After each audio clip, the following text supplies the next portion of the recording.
Terima kasih. Assalamualaikum warahmatullahi wabarakatuh. Rekan wartawan, pertama saya ucapkan terima kasih telah memenuhi undangan dari kami untuk menyampaikan beberapa hal penting untuk diketahui oleh publik, dan saya terima kasih kepada media yang hadir hari ini untuk dapat menyebarluaskan informasi ini kepada masyarakat. Saya barusan mengadakan pertemuan dengan Duta Besar Republik Siprus untuk Republik Indonesia, Yang Mulia Nikos Panayiotou, membahas satu isu penting terkait dengan deportasi yang telah dilakukan oleh Kepolisian Negara Republik Indonesia terhadap seorang warga negara Palestina yang bernama Abdul Karim Raid Mikdad berusia 41 tahun. Mikdad ini dideportasi oleh kepolisian kita oleh karena kita memang tidak mempunyai perjanjian ekstradisi dengan Republik Siprus. Ekstradisi itu dilakukan atas permintaan dari Republik Siprus melalui Interpol yang berkedudukan di Lyon di Prancis, yang telah menyampaikan red notice terhadap Abdul Karim Raid Mikdad yang berdasarkan bukti-bukti yang dimiliki oleh pemerintah Siprus yang bersangkutan terlibat dalam satu kejahatan atau tindak pidana yang tergolong ke dalam tindak pidana yang disebut dengan transnational organized crime. Jadi tindak pidana lintas negara yang terorganisir, dan pemerintah Siprus telah mempunyai bukti-bukti permulaan yang cukup, saksi-saksi, alat bukti dikumpulkan oleh mereka di sana, dan kemudian kepolisian Siprus juga telah menetapkan yang bersangkutan sebagai tersangka dalam tindak pidana yang diduga dilaksanakan di Siprus itu. Oleh karena dan telah menangkap 2 orang di Siprus, tapi 2 orang keluar dari wilayah Siprus, dan salah satunya diketahui oleh pihak kepolisian Siprus berada di Indonesia, dan memang sudah terjadi komunikasi antara kepolisian Siprus dengan kepolisian Indonesia itu sejak tanggal 21 Mei tahun 2026 yang lalu. Saya ulangi, tanggal 21 Mei 2026 yang lalu. Tetapi permintaan resmi itu baru ditanggapi oleh pemerintah Indonesia setelah Interpol mengeluarkan red notice, artinya pemberitahuan kepada seluruh anggota Interpol sedunia bahwa ada orang yang masuk dalam daftar DPO atau daftar orang yang dicari karena melakukan tindak pidana di sebuah negara anggota Interpol, yaitu Siprus. Dan berdasarkan statuta dari Interpol bahwa setelah dia menyampaikan permintaan kepada Interpol untuk mengeluarkan red notice, itu harus disertai dengan bukti-bukti yang cukup dan diverifikasi oleh Interpol. Kalau Interpol merasa beralasan, akan dipenuhi. Kalau tidak beralasan hukum, maka Interpol akan menolak untuk menerbitkan red notice itu. Ada 4 hal yang harus dipertimbangkan untuk menerima atau menolak. Ialah pertama, apakah itu terkait dengan masalah agama, kedua terkait dengan masalah HAM, tiga terkait dengan masalah politik, ya yang paling penting 3 hal itu. Jadi kalau memang terkait dengan hal-hal ini, maka kemungkinan besar Interpol akan menolak untuk menerbitkan red notice. Tapi setelah dipelajari Interpol bahwa kasus yang diduga dilakukan oleh Abdul Karim Mikdad ini adalah kasus kriminal atau pidana murni yang tidak terkait dengan masalah agama, masalah politik atau masalah HAM bagi yang bersangkutan. Dan karena dikeluarkan red notice itu, maka pemerintah Indonesia dalam hal ini Interpol menanggapi dengan segera, dan red notice itu dikeluarkan tanggal 17 Juli, lalu kemudian tanggal 18 Kamis tanggal 16 Juli, lalu kemudian tanggal 17 Juli itu deportasi ke Siprus, dan pemerintah Siprus mengirim pesawat untuk menjemput yang bersangkutan di bawah pengawalan dari pihak kepolisian Siprus, dan dilakukan serah terima di Jakarta. Dan sekarang Abdul Karim Mikdad itu sudah berada di wilayah Republik Siprus. Kemudian kami juga memantau perkembangan media sosial maupun media konvensional terhadap pemberitaan terhadap kasus deportasi Abdul Karim Praet Mikdad ini. Pertama, ada hal-hal yang perlu klarifikasi karena ada kesimpang siuran.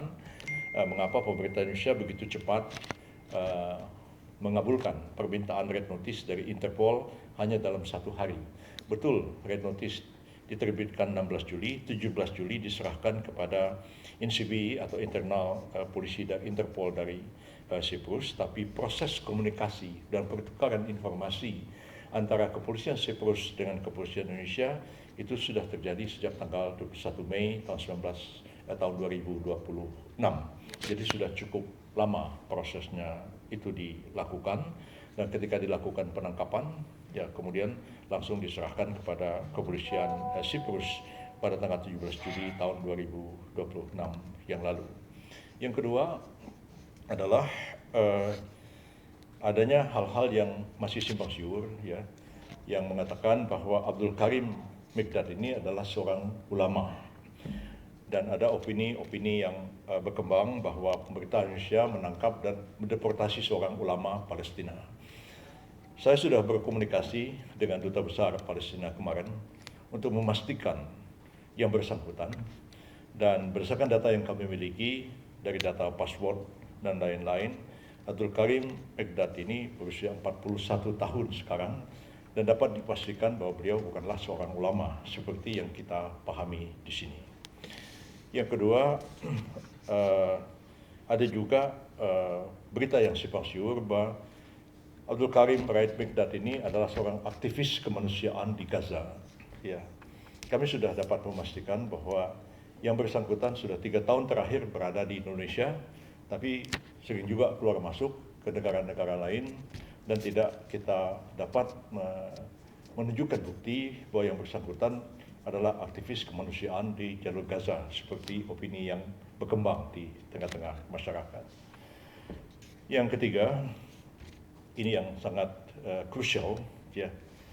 Ada berita-berita yang simpang siur dan ini sudah berkembang di dalam maupun di luar negeri bahwa Abdul Karim Mikdad ini setelah dideportasi ke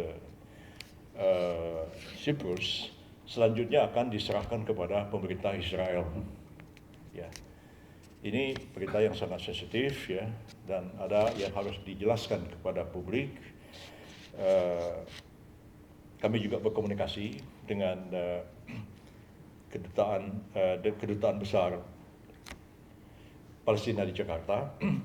Saya juga berkoordinasi tadi malam dengan Interpol kita, INCB kita di kantor ini.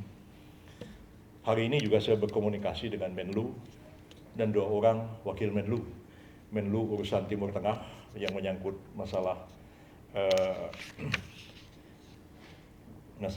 Palestina, dan wakil Menlu untuk urusan Eropa, karena Siprus adalah negara Eropa dan menjadi anggota dari Uni Eropa.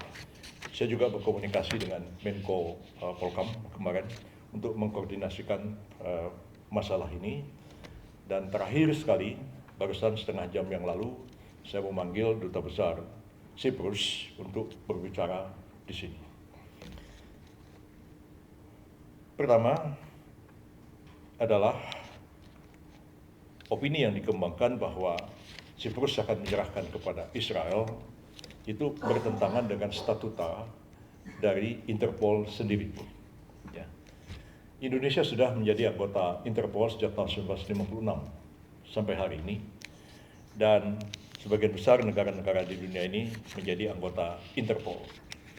Jadi kalau satu negara meminta kepada Interpol untuk menerbitkan red notice, maka kalau permintaan itu dipenuhi, negara yang bersangkutan tidak boleh menyerahkan orang yang dideportasi ke negara ketiga. Ya, itu prinsip ada di dalam statuta Interpol. Jadi secara statuta Interpol sendiri sebenarnya tidak mungkin atau kecil sekali kemungkinan Siprus akan menyerahkan kepada Israel, karena hal itu akan menyebabkan kredibilitas dari Siprus itu bisa terganggu dengan tindakan itu. Yang kedua, secara informal, ya melalui komunikasi elektronis, kepolisian Siprus, saya koreksi, telah menanggapi berita-berita dari media Indonesia, ya, media online Indonesia, media berbahasa Indonesia, itu ditanggapi oleh kepolisian Siprus, dan mereka menyampaikan satu penegasan kepada kepolisian RI bahwa tidak benar kepolisian Siprus dalam keadaan bagaimanapun itu tidak mungkin akan menyerahkan Mikdad kepada Israel. Ketiga, saya memanggil Dubes Siprus kemari dan meminta jaminan supaya pemerintah Siprus tidak menyerahkan ini kepada negara ketiga manapun juga. Dan komitmen itu saya dapatkan. Dubes mengatakan kami tidak mungkin melakukan itu. Karena sejalan dengan statuta Interpol bahwa orang harus ada alat bukti keterlibatan dalam satu tindak pidana, dan kemudian negara yang bersangkutan telah menetapkan tersangka dan kemudian akan melakukan satu proses hukum di negara yang bersangkutan, dan itu sudah dipenuhi oleh pemerintah Republik Siprus. Jadi Mikdad ini akan didakwa ke pengadilan Siprus karena dakwaan melakukan satu tindak pidana yang tergolong ke dalam tindak pidana transnational organized crime. Yang keempat, terkait dengan berita-berita yang perlu diluruskan, bahwa ini seolah-olah pemerintah Indonesia ini tidak komit dalam mendukung perjuangan kemerdekaan Palestina. Ingin saya tegaskan, komitmen mendukung perjuangan rakyat Palestina itu sudah dikumandangkan oleh pemerintah Indonesia sejak tahun 1948 dan tidak pernah berhenti sampai hari ini. Terus kita akan berjuang segala cara yang mungkin untuk membantu kemerdekaan rakyat dan pembentukan negara Palestina. Kasus yang terjadi dengan Abdul Karim Mikdad ini adalah kasus individual. Seorang warga negara Palestina terlibat kejahatan di negara lain, Siprus minta Interpol ditangkap, diserahkan, ini dalam rangka penegakan hukum. Ya. Dan penegakan hukum ini sama sekali tidak akan mengganggu komitmen pemerintah Indonesia dalam mendukung kemerdekaan Palestina. Jadi kami ingin menjelaskan supaya jangan dicampur adukan antara urusan individu dengan urusan negara, komitmen pendukung kemerdekaan Palestina. Jadi pemerintah RI di bawah kepemimpinan Presiden Prabowo Subianto tegas komitmen untuk mendukung kemerdekaan Palestina, tidak pernah berkurang sedikit pun juga. Dan saya telah mendapat juga komitmen bersama kita bahwa pemerintah kasus ini sebagai kasus pribadi yang mohon tidak dikaitkan dengan komitmen dukungan kita kepada rakyat Palestina. Saya kira itu yang hal-hal yang dapat saya sampaikan. Sebagai tambahan juga, malam ini jam 7 saya akan menemui ormas-ormas Islam di kantor Majelis Ulama Indonesia, karena Majelis Ulama sudah meminta pemerintah mengklarifikasi kasus Abdul Karim Mikdad ini. Dan malam ini saya akan menyampaikan penjelasan resmi kepada ormas-ormas Islam terhadap kasus deportasi Abdul Karim Mikdad ini.